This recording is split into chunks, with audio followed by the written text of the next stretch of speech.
What's going on, everybody? Today I wanted to showcase the top 5 solo farming spots. Now, I previously went over this list as a group farming locations, but today I want to go over the ones for the solo players out there, and we're not going to include any of the group farming locations on this list. Let's get into it.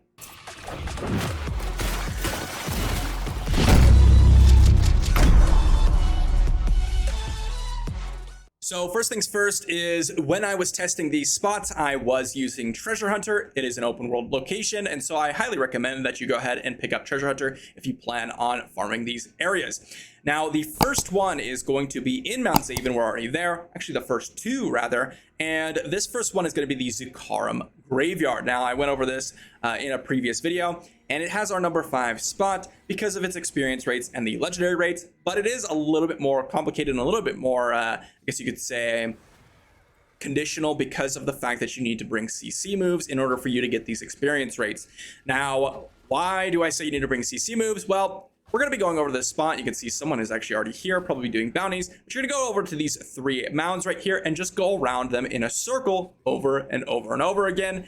And you'll find that you'll find these paladins, and you can see they are immune to damage. They put down the immunity field. It takes about like 6 or 7 seconds for them to drop the immunity field, and then you can kill them. And the only way to interrupt that is to CC them. So you definitely want to bring a CC move. Now, there's a few quests around here. There's a few bosses, as well as you're just going to run around in a circle and pick up this middle spawn. 2 shrines, one in the middle and one off to the right-hand side. And you're going to pick up about 70k experience per minute and about 3 legendaries per hour from this area. Now, you will definitely not obtain that if you're not running Treasure Hunter and you're not running CC moves. You definitely want to run those 2 in order for you to go ahead and pick up the maximum loot potential as well as the maximum experience gain per hour. Now, the second spot, as I mentioned, is also in the Mount Zavain here, and we're going to go over to the Soul Crucible. Now, this one, as well as any of these spots here on this list, really you could do with a duo or trio or party, but honestly, the spawn rates for these monsters are really catered towards solo or duo farmers. The spawn rates don't drastically increase when we're talking about trio or parties like some other areas, but this one is quite solid, having the same experience rates and legendaries per hour as the previous farm location. And we're going to be going over here and running in a circle yet again. Now, this one is slightly different because the monsters are actually a little bit more spread. They're farther apart. And so if you do not have a class that moves quite quickly, not necessarily through monsters like the monk where you're teleporting from monster to monster, but something that actually moves quickly like the bard or the crusader, you'll benefit a little bit from here, or a ranged class, because there's a large group of monsters in this middle area, and so you want to run around the outskirts and then go ahead and detour into that middle area to pick up all the monsters in this area to get the proper loot and the XP rates per hour. But overall, really solid spot. And honestly, both of these are quite relaxing. There isn't a whole lot to deal with. There isn't a whole lot of annoying CC. Well, I guess the first one you have to kind of CC yourself, so you do have to pay attention to that regard. There's nothing really like in the ship farming location. You're not going to find those anchor guys that, you know, charge through you, and you'll actually find quite a few oranges, and it just so happens that we found one here for us today, which is really nice. So go ahead and kill this, hopefully get a legendary here on video. Ooh, we did, and we're gonna go ahead and head to the 3rd best location. This next spot is gonna be located in the Shassar Sea, and it's gonna be this little area up here. It doesn't really have a name. I just call it the Oasis because it's next to the Oasis waypoint, but it's kind of the opposite. I guess it's the domain of horror here. I guess that is the name for it. But we're gonna be going around the outskirts of this little area right here. There isn't really a whole lot of monsters in the middle, so all you have to do is kind of run along the walls here. And there's also 2 shrines, as well as a nice location for these yellows and blues, and quite a few oranges as well. So really nice spot here. It's really relaxing, and overall, you do want to have someone or a class or movement abilities. For example, if you're running Necro, you're going to want to run the Wraith form. If you're running any other class, you do want to pick up a movement ability simply for the fact that there's a long stretch right here, as well as another long stretch right here in order to keep those kill streaks rolling. Here's the second shrine, and the other shrine is going to be over in this location, this little alcove right here. And so really nice area to go ahead and farm with the double shrine. and overall a lot of monsters spawn. Again, pretty relaxing to just run around the wall. You don't have to go ahead and run through the center, so pretty brainless. But one of my favorite spots, on top of being able to farm, you're able to pick up these mysterious scrolls sometimes, and sometimes when an elite monster drops a mysterious scroll, you can go and pick up the rewards from it by going to that location. It's a little bonus activity that you can do while doing this solo farming location. So overall, very good spot. Now, I don't think I mentioned this, but the last spot, about 3 legendaries per hour and 75k experience per minute. And this next spot has the exact same rough estimates, and it's going to be the Everfrost Lake, this area next to the Cavern of Echoes entrance. And this one's really, really nice. For one, it's a definitely change of scenery because of the bright white area, which is really, really nice.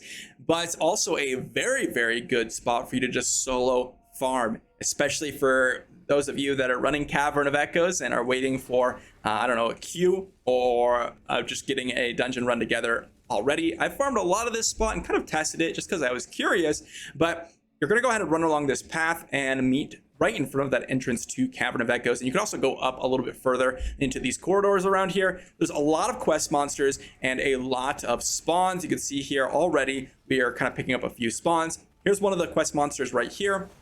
Not going to go ahead and kill it because it's not mine.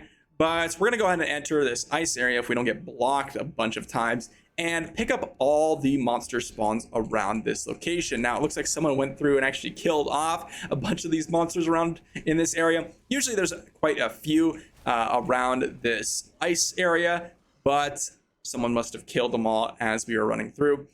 But as you can see, really, really close to the Cavern of Echoes waypoint, there's a frenzied shrine right there, so you can go ahead and pick up that. And you're just going to run around in a circle again. And I like to go ahead and walk up this corridor, pick up some of the monsters kind of in a circle around here real quickly, and pick up any boss monsters. There's a few spawns down here and one more around here. And you're going to go back into this ice area and finish off everyone in that lake. This allows you to pick up the boss monster as well as a few extra spawns in this area. Really, really cool spot and really, really unique spot, due to how, well, every other area is like grass and sand, whereas this one is ice, which is really, really cool. And one more bonus thing with this spot is you'll be able to collect some essences for the Call of the Ancient, which is a nice little side mission or meta event for this map, which will give you a lot of experience and loot when you do it. Especially as a solo player, you'll definitely benefit from that. But now we move on to our number 1 spot. It's going to be in the Realm of Damnation. Who would have guessed? It's going to be next to the Hall of Punishment waypoint, off to the right hand side. Now, if you wanted to solo farm the traditional spots, the Forest of Misery or the Plains of Torment or around that large farm, you can absolutely do so. But I wanted to remove any group farming locations from this spot because a lot of those spots are going to be particularly good for groups. And so you probably either will have to tag along and miss some XP, or just the spot will be filled and you won't be able to get any XP. But we're going to be heading over here, and we start off to the right hand or the left hand side of the houses, and you're going to run along this path where you're going to kill off all the monsters in here. Run north through the path, pick up these monsters in here, go through this upper part and tag all the monsters here. Make sure you kill them off. Again, quite a few spawns here, and also a lot of quests that spawn. You can see a quest just spawned for us here.